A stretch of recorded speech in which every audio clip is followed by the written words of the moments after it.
Nós estamos de volta com o nosso programa Brasil Cristão, hoje nessa mesa redonda, falando sobre este tema da pandemia e aonde está Deus.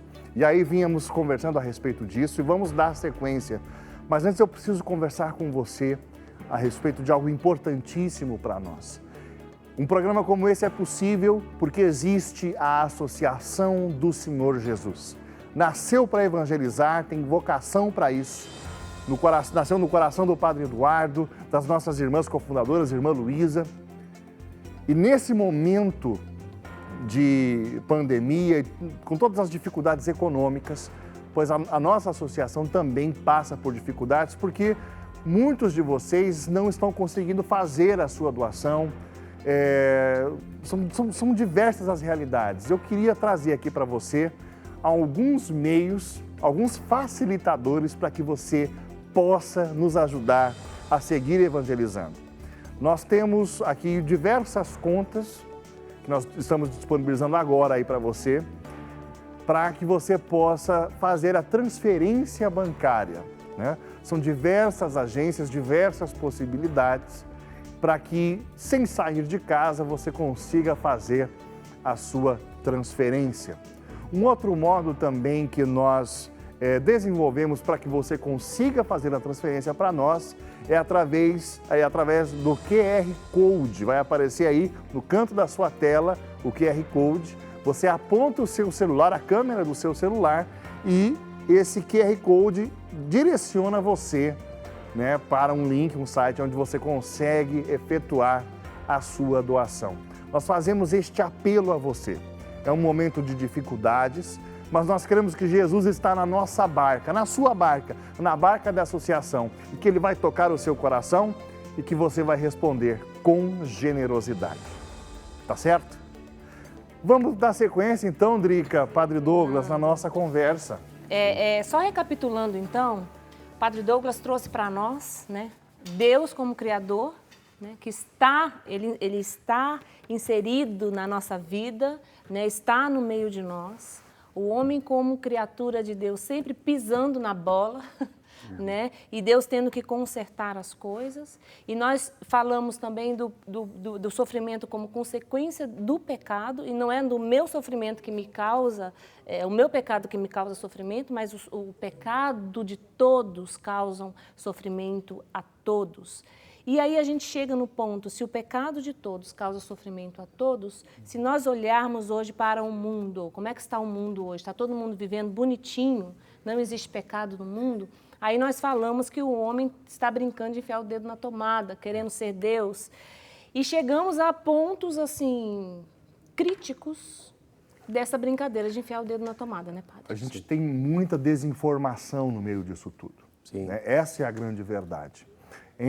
Né, vocês querem procurar mocinhos e bandidos, a grande verdade é que nós temos muita desinformação a respeito da origem desse vírus e do desenvolvimento disso tudo.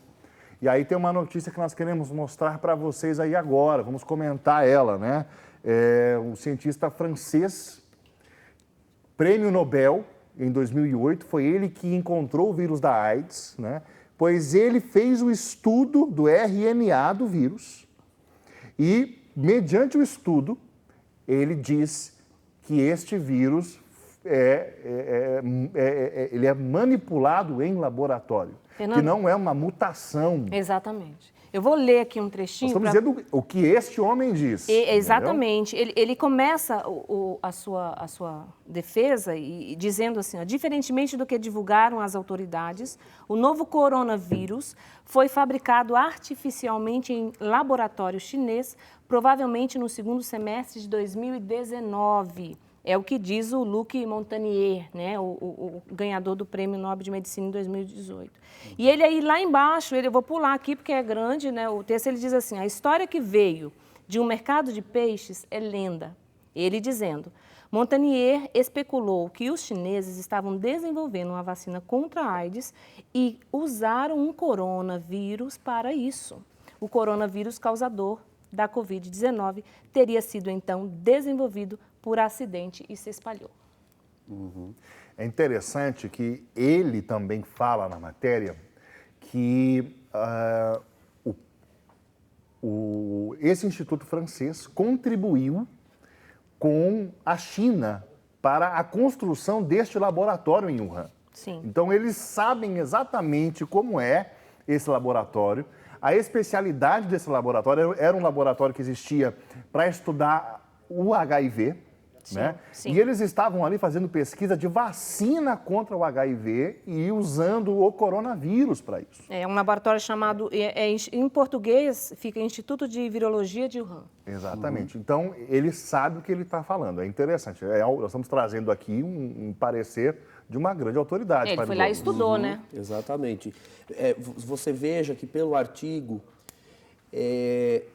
nós constatamos o seguinte: provavelmente havia uma boa intenção na pesquisa, nos estudos de manipulação do vírus do HIV, com vírus, com alguns tipos de coronavírus, porque o coronavírus ele já existe há muito tempo, por isso se fala atualmente que o Covid-19 é um novo coronavírus, porque já existem coronavírus, né? Circulou por aí uma série de vídeos mostrando caderno de vacina de animais, onde tem a vacina para corona. De fato, existe um coronavírus animal que ataca o intestino, né? Eu fui até verificar na cartela de vacinação da minha cachorra. Eu também fiz isso. E tem, né? E tem mesmo. Mas é porque esse agora é novo. Então, assim, a ciência ela é uma faca de dois gumes.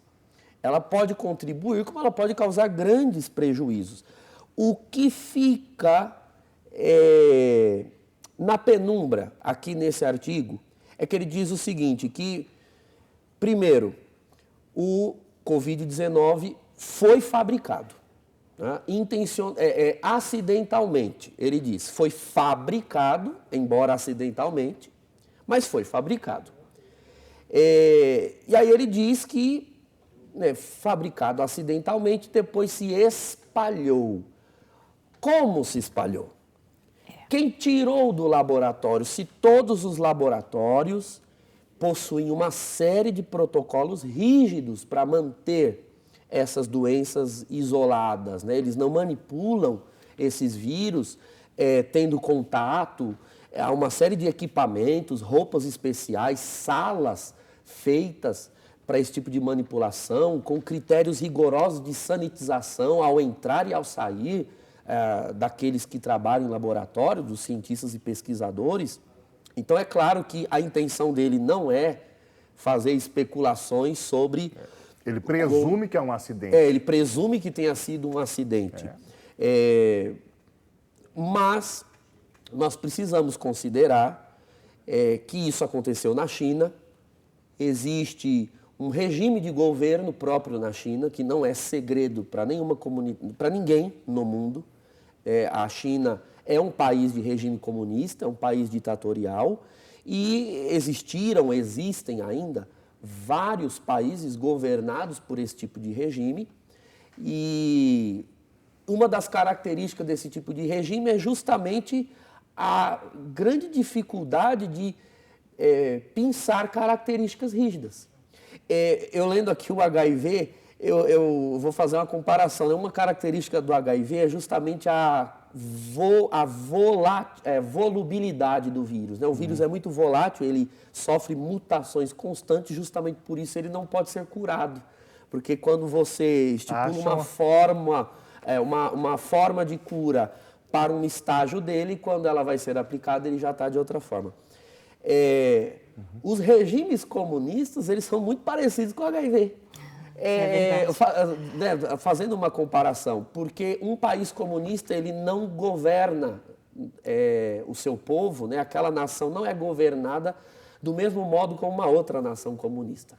Tudo depende dos interesses atuais, dos interesses que estão sendo colocados em pauta por aquele partido. Porque para eles não existe nação. uma verdade que conduz, né? Eles manipulam... Exato, não existe verdade. Não existe para verdade. eles. Existe a favor da revolução Exatamente. e contra a revolução. Existe só a causa. Isso explica, por exemplo, muitos que estão em casa vão se recordar, as pessoas dizendo assim, nossa, vivi para ver pessoas que defendem aborto, agora defendendo a vida, lutando pela quarentena. Quer dizer, para salvar os idosos, vamos ficar em casa. Mas na época de eleições defendiam o aborto. E as pessoas falam isso com surpresas, né? Nossa, eles defendem a vida num aspecto, mas não defendem em outro. Gente, mas não há nenhuma surpresa nisso. Exato. Essa é a epistemologia, né? É o modo de pensar do comunismo. Eles não têm princípios régios. Eles possuem só um tipo de princípio, que é a manutenção dos seus líderes no poder e crescendo cada vez mais no poder na comunidade internacional. E se para atingir esse poder eles tendem a atacar um princípio agora e defendê-lo amanhã, eles vão fazer. Exatamente. E a gente pode pegar essa contradição e evidenciá-la, que eles simplesmente não ligam. A contradição para eles é um princípio. É um princípio. Padre, partindo disso, nós temos agora, Essa é a grande bomba. Traz a bomba, Drica. agora, nesse momento no Brasil, né, apesar do nosso governo não ser de esquerda, ele está ali cercado, assim dizer, de pessoas com pensamentos dessa forma. E nesse meio todo de coronavírus, de pandemia, onde está todo mundo olhando só para um lado, né, só para o coronavírus, está todo mundo com medo, está todo mundo... O STF me agenda um julgamento para liberar o aborto em caso de Zika vírus. E ninguém está prestando atenção nisso, padre. Exatamente. No Brasil costuma-se fazer isso. A notícia lá, ó, a notícia ali, ó. Em meio à pandemia, a STF agenda julgamento de aborto em caso de Zika vírus para a semana que vem, dia 24 de abril. É a ADI 5581, né, que pede a liberação de aborto em caso de infecção por Zika vírus. No Brasil costuma-se fazer isso, as chamadas cortinas de fumaça. Eu estou tentando me lembrar de algum fato semelhante eu tenho um. que ocorreu ao ano passado, no fim do ano passado. Eu tenho um. Lembrem, não sei se vou ajudar você a recordar isso. Você lembra quando caiu o avião da Chapecoense, aquela equipe de futebol? Exato, é esse que eu estava tentando lembrar. Caiu o avião, todo mundo comovido com aquilo. O que acontece? As 10 medidas do Moro, do Sérgio Moro. Sendo desidratadas e praticamente extinguidas. Exatamente. Eles sempre aproveitam que a mídia está focando no assunto, né? É como quando, naquelas cenas de filme de terror, a pessoa, para se livrar do vilão, ela joga uma pedra para o outro lado, para que o vilão, olhando para lá, ela consiga fugir para cá. O STF no Brasil faz isso. Sempre aproveita que há uma pedra sendo jogada no outro lado, enquanto todos estão voltados para aquele lado, ela retoma pautas que são contrárias aos princípios da maioria dos brasileiros, que eles sabem que se eles tentarem trazer isso à pauta em tempos comuns, a sociedade vai se erguer. Vai revidar, vai falar, nós assim, não queremos. A grande desgraça assim, disso, nesse momento, é o seguinte: agora nós estamos com hashtag Fica em Casa, o pessoal está com medo, ninguém vai... Então não vai ter manifestação na porta do STF. Exatamente. Os cristãos não vão para lá. O movimento pró-vida está de mãos atadas. Então é muito imoral o que eles estão fazendo. Inclusive, eu acho que aqui cabe a gente dizer, nós aqui na TV... Estamos fazendo isso por você que está em casa. Você está percebendo aqui, o Programa Brasil Cristão, ele também existe para isso, para nós olharmos para as situações a partir do ponto de vista da igreja e da nossa fé. E a TV Século XXI hoje traz para você essa notícia, para você entender a importância que você precisa, que é você ter conhecimento da realidade, né, Exato. Padre Douglas? Queria até fazer um destaque para o nosso telespectador, que provavelmente esteja, em virtude desta semana, ser a semana de estreia do programa. Então nós já tivemos adoração, oração, né? Na terça-feira falamos da ressurreição do Senhor, do mistério pascal, não é? Então talvez você esteja se perguntando, puxa, mas estava indo tão bem nessa semana e agora a pauta é política, é STF. Então, o objetivo do programa Brasil Cristão é trazer elementos que favorecem e desfavorecem para que o Brasil seja um país cristão. Isso mesmo. Nós queremos que ele seja um país cristão. Então, sempre nas sextas-feiras, né, grave isso, já que é a semana de estreia, sempre às sextas-feiras nós traremos temas de atualidade, notícias, nós vamos discutir, porque uma das alegações dos ateus, agnósticos, dos não crentes é que nós cristãos somos alienados, né? Estamos fora da realidade. Não estamos. Nós vamos beber, nos alimentar, olhar para o céu ao longo da semana para que com aquilo que adquirimos olhando para o céu, na sexta-feira sejamos capazes de iluminar o nosso hoje e os fatos correntes. Acho que seria importante fazer esse destaque nessa sexta-feira. Exatamente. E mais do que nunca, este é um momento que nós estamos vivendo tempos que nós precisamos ter conhecimento da realidade, nós precisamos olhar, porque, por exemplo, estamos em pandemia. Então, que olhar nós católicos cristãos precisamos olhar para essa pandemia? Nós falamos aqui, não é? E agora, um Brasil cristão não apoia aborto. Cristão não apoia aborto, seja por Zika vírus, por que for, né, por qualquer síndrome que essa criança possa vir, cristão não apoia aborto. Se cristão não apoia aborto e nós queremos um Brasil cristão, nós precisamos trazer essa pauta, que não é só no Brasil, mas aí a gente já vai para uma questão do mundo, por quê? Para a Organização Mundial de Saúde, aborto, a Organização Mundial da Saúde está dizendo, exatamente, está dizendo que aborto é um serviço essencial. Gente, eu estou querendo tirar as vestes com essa frase. Aborto é essencial durante a pandemia do coronavírus, do vírus chinês, diz a Organização Mundial da Saúde, padre. Está dizendo que é um serviço essencial. Exatamente. Veja o contrassenso. Então, quando eu digo que isso são princípios socialistas, né, as pessoas acham que eu estou falando de política. Não, eu estou falando de filosofia. Uma das funções da filosofia é analisar os sistemas de pensamento, as formas de pensar. O socialismo é um modo de pensar. Veja a contradição. Num tempo em que estamos todos sendo chamados a lutar para salvar vidas, defender vidas, uma das coisas para defender vidas é matar?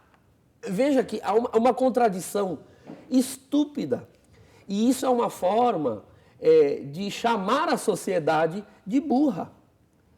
Será que você em casa está vendo isso? Você é capaz de ler, você é capaz de emitir um juízo a respeito? Então, como pode ser considerado um serviço essencial o aborto em tempos nos quais o objetivo é salvar vidas? Salvar vidas. De novo, eles nos estão inquirindo a tentar provar que a grama é verde, né? Ou seja, que um feto, que um embrião, que um bebê na barriga da mãe é um ser humano. Nós estamos sendo forçados novamente a defender aquilo que não precisaria ser defendido. Exato. Tão óbvio que é. Sim. O padre, Idrica, vamos, por um momento, assim, sair da mente doentia desse pessoal que, para eles, não tem... Coerência não é a preocupação deles, mas vamos trazer isso para nós, cristãos católicos. Vamos pensar na doutrina social da igreja, e é muito bom ter o padre Douglas aqui para falar sobre isso. Vamos pesar aqui, padre Douglas, a questão da economia e da vida. Vamos falar dos extremos, liberalismo econômico, socialismo, e vamos falar do equilíbrio de liberdade individual e bem comum. Padre, essa é a grande discussão do momento. Exatamente. Né? Um que diz que é a saúde, outro diz, não, é a economia. Padre, nos ajuda. Infelizmente, a cabeça do homem ocidental atual, nós fomos ensinados a pensar a realidade em compartimentos estanques. Nós somos ensinados assim, lá todo mundo lembra na escola, né? Lá da época do Renascimento, do humanismo, tudo isso começou lá, dividir a realidade em compartimentos para melhor aprofundar. Tudo bem, isso gerou um avanço científico, né? Filosófico, etc., em profundidade, mas prejudicou muito o entendimento da realidade integral, né? Em extensão. Então, nós não podemos fazer isso. Isso é um engodo, isso é um equívoco, porque isso não contempla a realidade humana de maneira honesta. Você não pode separar saúde de economia, de política, de religião, né, de espiritualidade. Todas estas coisas se interpenetram, elas têm uma porosidade que as faz influenciar umas nas outras. Exato. Então, economia, por exemplo, não é uma coisa alheia à saúde e vice-versa. Se nós estamos falando em saúde da sociedade como um todo, então, os meios para prover a saúde são econômicos. Sim. Ah, vamos usar exemplos práticos, né? Talvez você é uma dona de casa que está acompanhando, você entende bem o que é isso. Você pega o seu filho que está doente e leva no hospital. Então lá a recepcionista vai preencher um prontuário, tem um papel ali, tem uma caneta que ela usa, tem um computador na frente dela, tem uma enfermeira que vai fazer uma triagem, tem aparelhos para verificar a pressão, tem um médico com estetoscópio que vai escutar. Tudo isso custa dinheiro. Exato. Para o Estado. E esse dinheiro vem do contribuinte, de você que trabalha, que paga impostos. Mas para você pagar impostos, você tem que produzir, trabalhar, e com o seu salário você paga impostos. Não trabalhando, ou seja, ficando em casa, né, trancados, nós não pagamos impostos. Não pagando impostos, o contribuinte, né, sonega, o contribuinte não consegue contribuir com o Estado não tem dinheiro para investir na saúde. E com isso o sistema de saúde pode entrar em colapso, tanto quanto um número excessivo de pessoas contaminadas por um vírus. Você consegue entender? Tanto ficando em casa quanto trabalhando, nós corremos um risco de perder vidas. Então não se pode desassociar uma coisa da outra. É tão triste ver as pessoas postando coisas do tipo: o governo só pensa em dinheiro, o governo só pensa na economia. Mas pensar em economia também é pensar em vidas.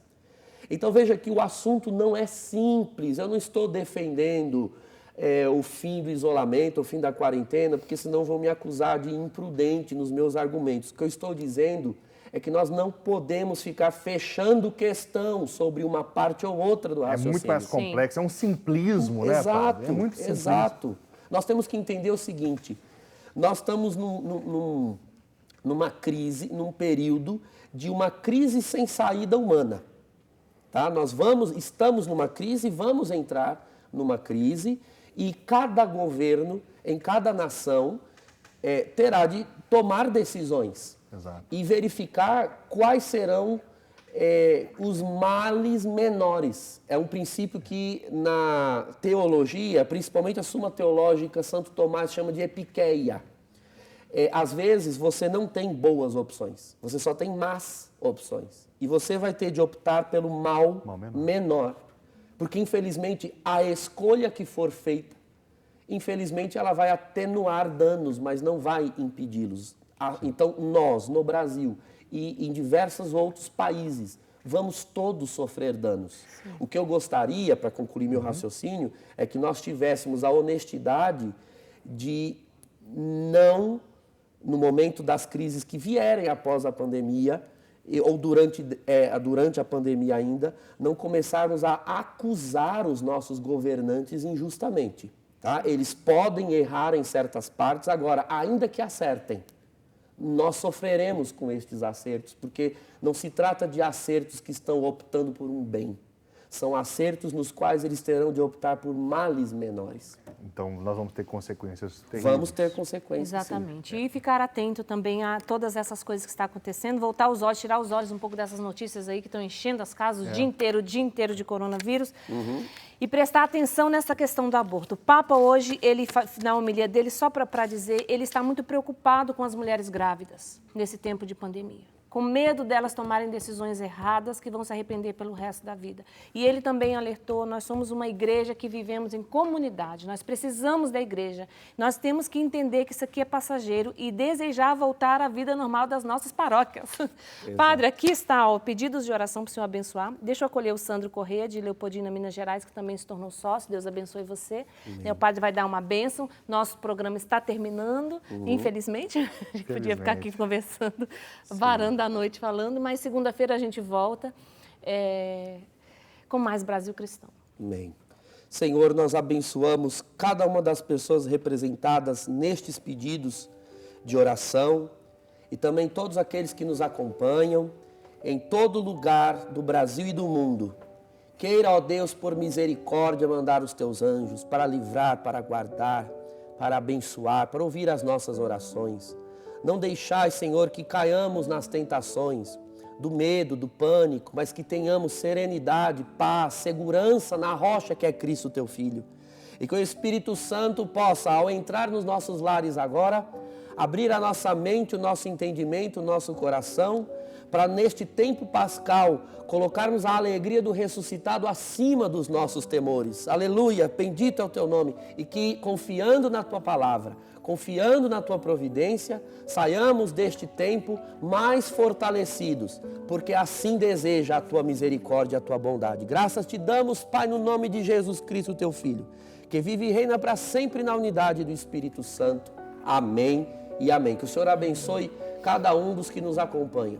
Em nome do Pai, e do Filho, e do Espírito Santo. Amém. Amém. Nós agradecemos a sua audiência, agradecemos por ter estado conosco e nós esperamos você no próximo Brasil Cristão. Deixa lá seus comentários nas redes sociais, né? E Deus te abençoe. Até a próxima.